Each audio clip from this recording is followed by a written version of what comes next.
This will remain the house of every person in Europe. Together we must stand up for the politics of hope, for the dream that is Europe, for the promise of our foremothers and fathers that is yet unfulfilled. Europe remains the answer. Vive l'Europe.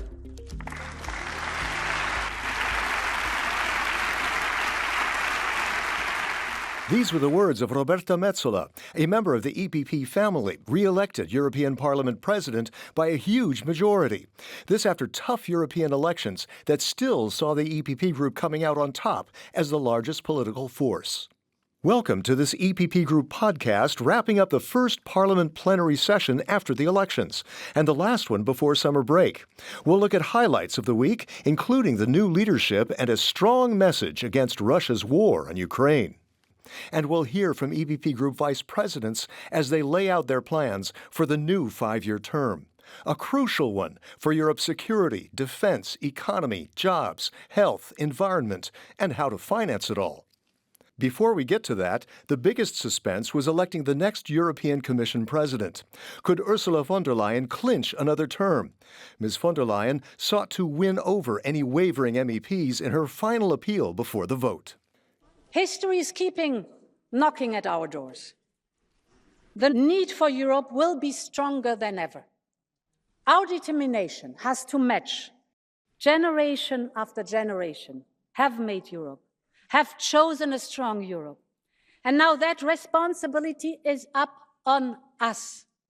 The last 5 years, we have shown what we can do when we work together. So let's do it again. Let us make the choice of strength. Let us make the choice of leadership. Let us make the choice of Europe. Thank you very much, and long live Europe.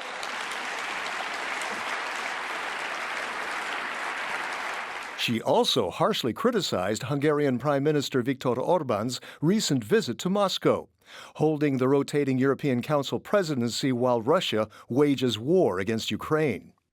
This so-called peace mission was nothing but an appeasement mission. This was a plain appeasement mission.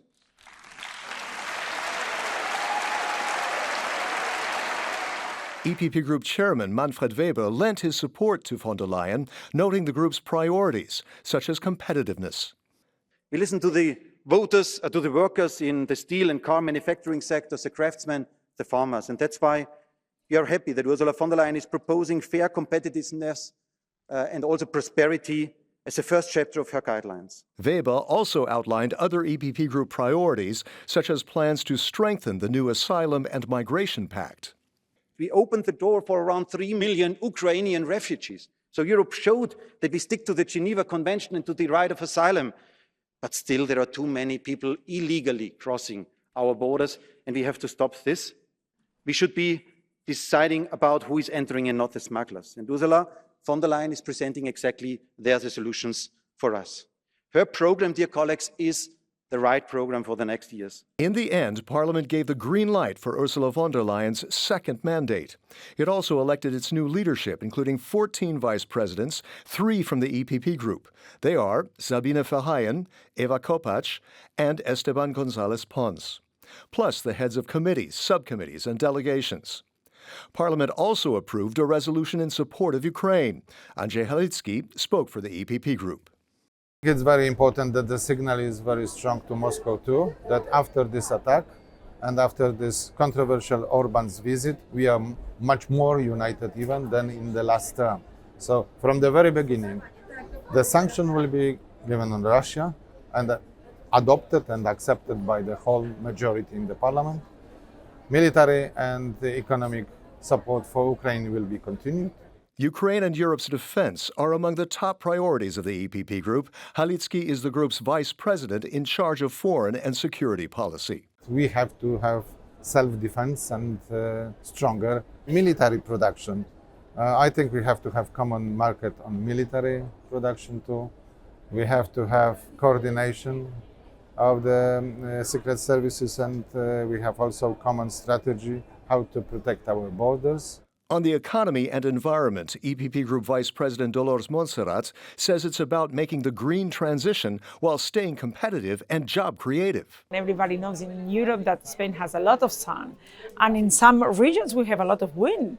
So we have to use this wind, this sun, this natural resource that is giving the nature, and to use it, for example, to create new energy. And this energy can help to the new entrepreneurs, SMEs, the families to have lower cost to take, to have energy. Doing all that costs billions. How to fund those and other priorities like for farmers, regions, communications, and building skills for a brain gain instead of a brain drain. EPP Group Vice President Siegfried Mureschan is the group's point person in budget and structural policies.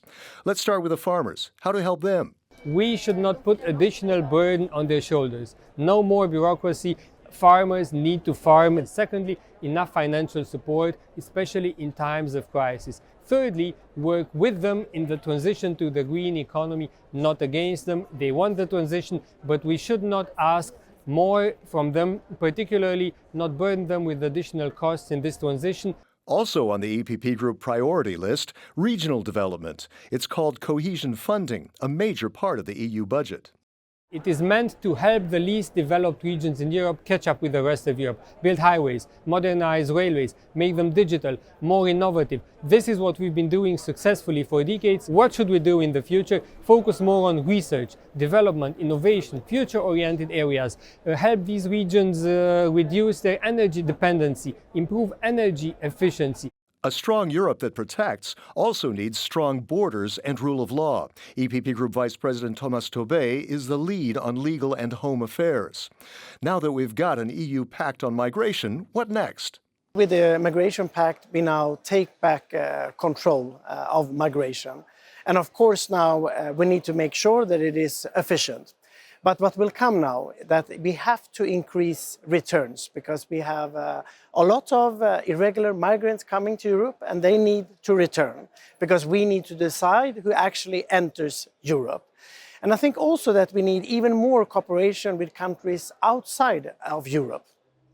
Forming the EU's new leadership enters another key phase in September with confirmation hearings in Parliament for European Commissioner nominees. Until then, the EPP Group wishes you a happy summer. Goodbye for now.